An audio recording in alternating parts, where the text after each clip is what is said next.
Olá, amigos. Eu me chamo Tamara e eu vou estar trazendo um pouco do conhecimento que eu adquiri analisando o trabalho científico que é uma monografia do acadêmico do curso de Direito, Renato Caxias, apresentado na Universidade de Brasília no ano de 2016. E o tema desse trabalho é Antônio Negri e o Poder Constituinte, um conceito de uma crise. Então, para iniciar essa minha abordagem acerca desse trabalho, eu quero falar um pouco sobre o ator principal, que é Antônio Negri, só para vocês entenderem um pouco sobre esse grande autor, esse grande pensador. Negri é um filósofo político marxista italiano e suas obras normalmente têm temas voltados como multidão, democracia, pós-modernismo, globalização, e faz traduções de grandes especialistas também, de grandes pensadores como Hegel. E para melhor compreensão desse trabalho que eu vou estar abordando, eu decidi explanar da mesma forma como ele foi traduzido dentro dessa monografia, que foi dividida em 4 pontos. Primeiro, trazendo as concepções jurídicas e as suas limitações do poder constituinte. Segundo, a evolução histórica do poder constituinte. Terceiro, sobre potência e multidão, 2 temas que estão intrinsecamente interligados e importantes para entender o que vem a ser o poder constituinte na visão de Negri. E, por fim, que é o 4º ponto, que é o conceito do poder constituinte na visão de Negri em si. Então, vejamos. Para iniciar, vamos contextualizar as concepções jurídicas e as suas limitações, de forma que vocês possam entender um pouco do porquê que Negri é contrário a essas concepções. O que nós precisamos entender que essa ciência jurídica, que essas teorias constitucionalistas, elas não são determinantes para manifestação do poder constituinte. Para Negri, essas teorias constitucionalistas, elas têm ideologias fechadas, elas limitam a origem do poder e justamente trazem uma ideia de subordinação do poder constituinte, quando passa o poder constituinte para o constituído. E com base nesse pensamento contrário a essas teorias, Negri traz 3 conformações às teorias jurídicas de determinadas características do poder constituinte trazido pela ciência jurídica. Primeiro é o poder constituinte como transcendente.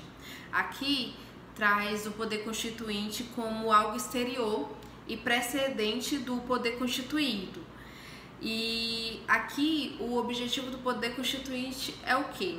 A formulação de normas jurídicas, e Negri critica justamente isso, que para nascer o poder constituído tem que anular, tem que diminuir o poder constituinte, e ele não concorda, justamente por essa limitação, redução do poder constituinte.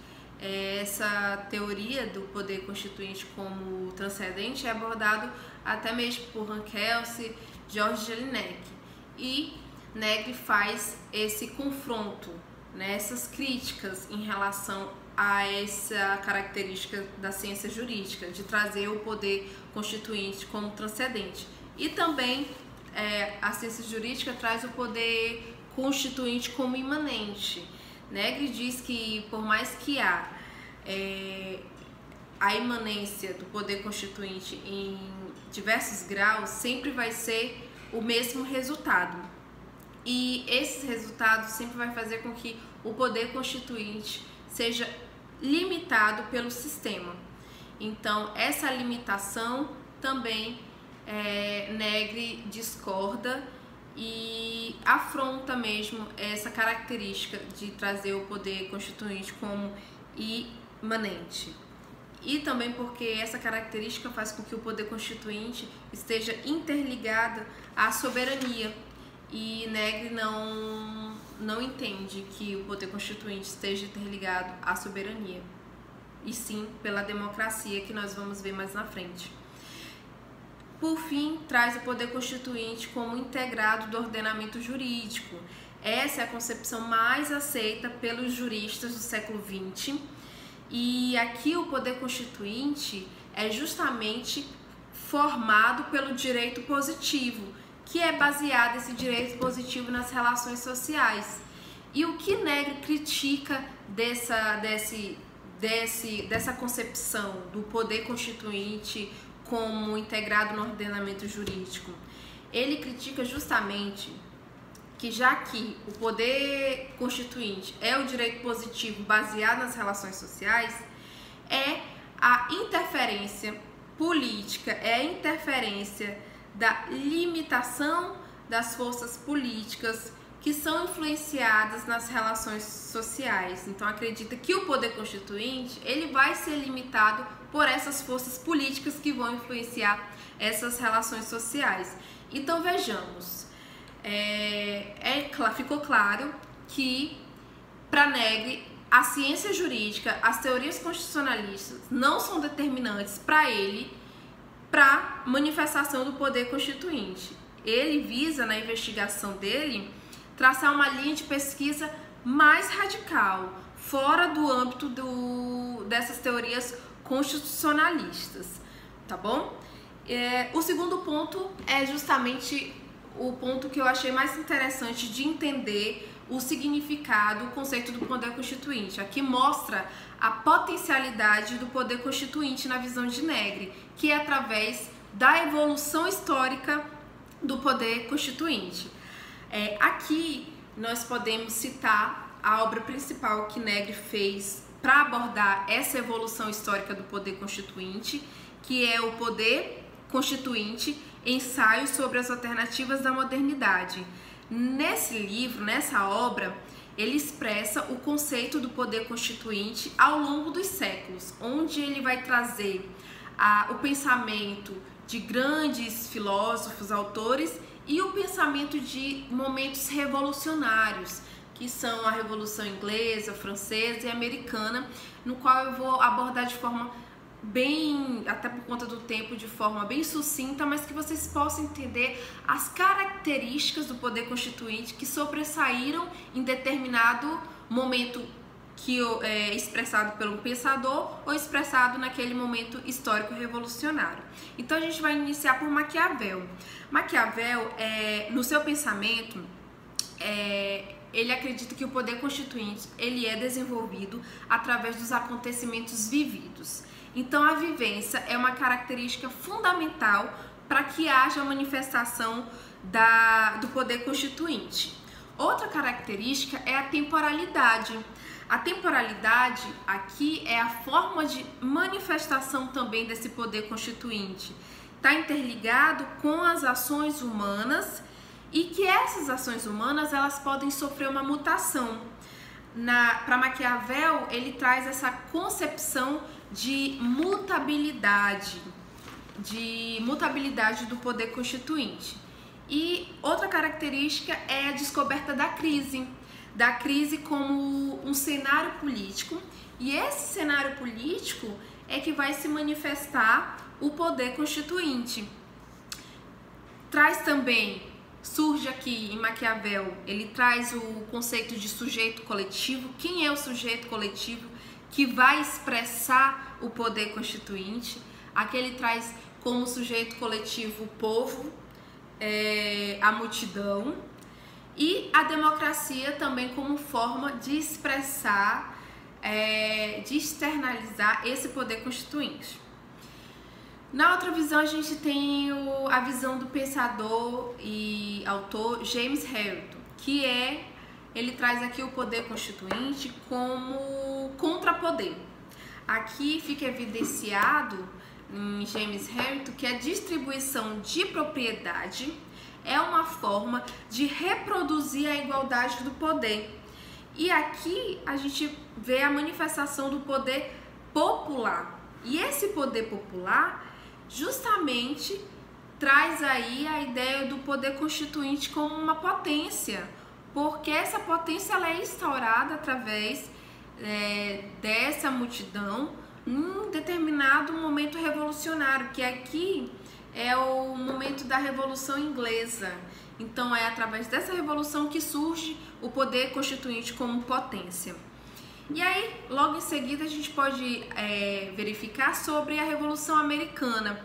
Aqui já na Revolução Americana a gente vê o caráter espacial, que vai ser já aqui no espaço que vai ser o local onde vai se manifestar a liberdade, e essa liberdade vai ser a manifestação do poder constituinte.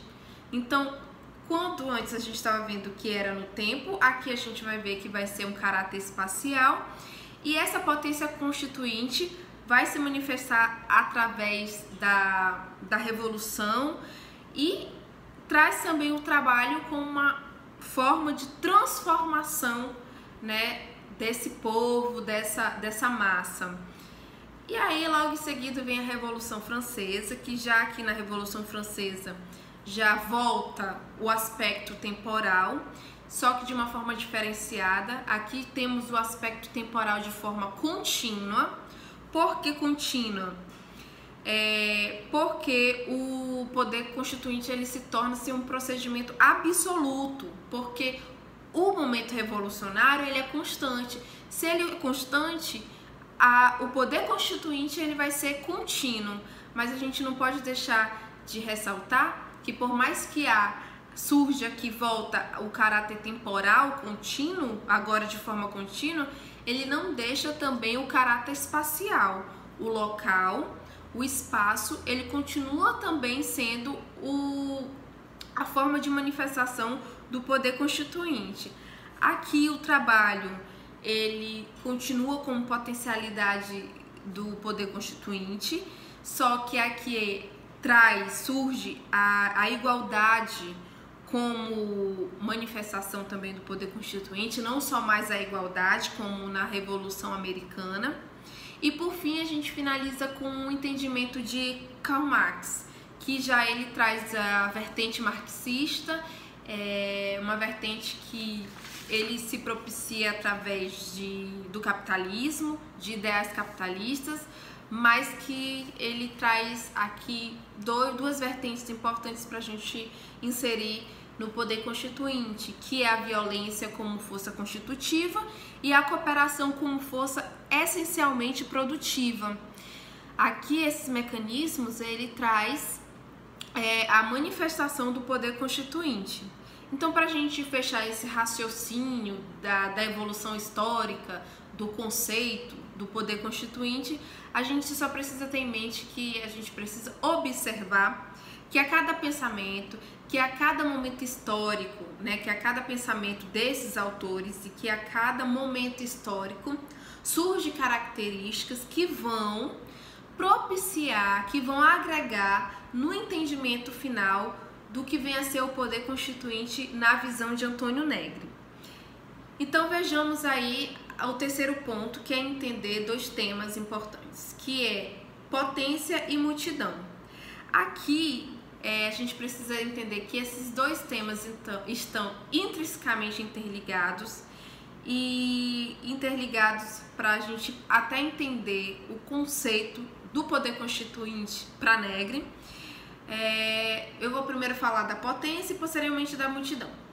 Potência a gente precisa só entender que eu vi na abordagem desse trabalho científico, que a potência ela tem duas vertentes.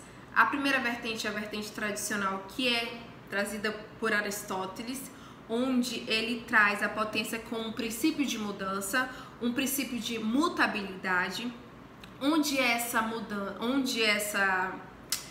potência ela pode ser ativa e passiva. Quando sofre a mudança, ela é passiva, e quando muda para outra coisa, ela é ativa. Então, a potência está interligada com essa mutabilidade. E traz aqui também Aristóteles que para existir a potência tem que preexistir um ato. Então, sem ato não há potência. E a segunda vertente é a vertente de Spinoza, que é a vertente que Negri adota. Nessa vertente não há prevalência de ato e potência. Aqui elas estão no mesmo patamar. E aqui traz a potência como uma concepção divina. A potência, ela está interligada na posição de Deus. Deus é permanente, então a potência, ela é permanente, ela é infinita. E a potência faz parte de tudo, porque Deus, ele é iminente. Então a gente só precisa entender aqui que a potência está interligada na divindade. Posteriormente, fechando aqui o entendimento de potência, a gente entende um pouco sobre a multidão, o conceito de multidão, que interfere basicamente como o sujeito de expressão do poder constituinte. Eu quero diferenciar para a gente entender que multidão, ela é diferente de povo e também ela é diferente de classe operária. O povo a gente entende como unidade, como um corpo único, homogêneo, e que esse corpo ele está subordinado, que ele está na base, digamos, da soberania. Diferente da multidão. A multidão, ela é a multiplicidade de singularidades. Ela reúne todas as diferenças individuais e que todas essas diferenças individuais, elas são respeitadas. Não vai haver anulação e nem redução dessa diferença individual. Pelo contrário, a multidão ela é um conceito aberto, expansivo, de cooperação e traduz essa união das diferenças sociais. Diferente, digamos, da classe operária. Negri até equipara multidão com o conceito de classe, mas não de conceito de classe operária. Classe, ele equipara porque a classe está ali, todo mundo num só objetivo, lutando por um só ideal. Mas a classe operária, ela é uma ideologia específica com uma classe específica. Então a gente não pode confundir a multidão com essa classe operária e nem multidão com o povo. Então o que nós precisamos ter em mente? Que a multidão ela está interligada com a democracia e que o exercício da democracia, que esse exercício da democracia ela é expressado através da multidão, que nós podemos definir como o sujeito coletivo para expressar o poder constituinte.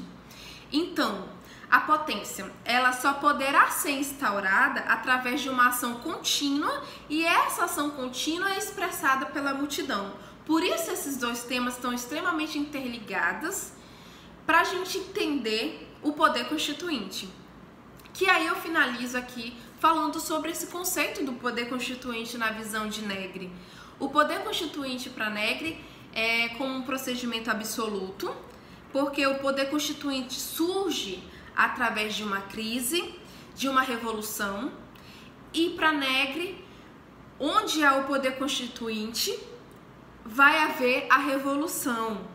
Então, o poder constituinte está ligado ao governo democrático, traduzido num caráter absoluto. E não na soberania, porque a soberania ela tem caráter totalitário. E então a gente vai ver que para Negri o poder constituinte ele está interligado ao governo democrático, à democracia e não à soberania. E esse governo democrático ele é compreendido em 4 características, que justamente são características que Negri adota. O governo democrático traz aí a compreensão do poder constituinte como onipotente, expansivo, ilimitável e inconcluível.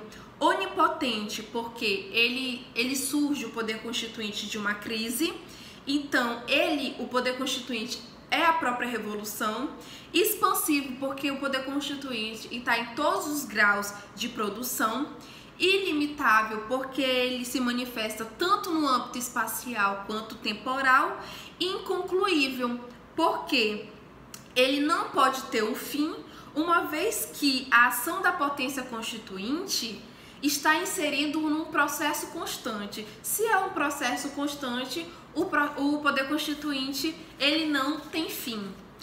Então, Negri relaciona também o poder constituinte à democracia, como a gente já viu em algumas manifestações, sempre está interligado o poder constituinte com a democracia, em face das teorias constitucionalistas. Aqui a gente não pode esquecer que a gente não pode falar de poder constituinte sem falar de democracia. Elas estão interligadas e para democracia existir, ela é concebida através do poder absoluto. Então a gente pode trazer aqui que o poder constituinte é interligado à democracia, que interliga-se a esse poder absoluto. Então vejamos, o que vem a ser o poder constituinte na visão de Negri? O poder constituinte, ele é expressado pelo sujeito multidão.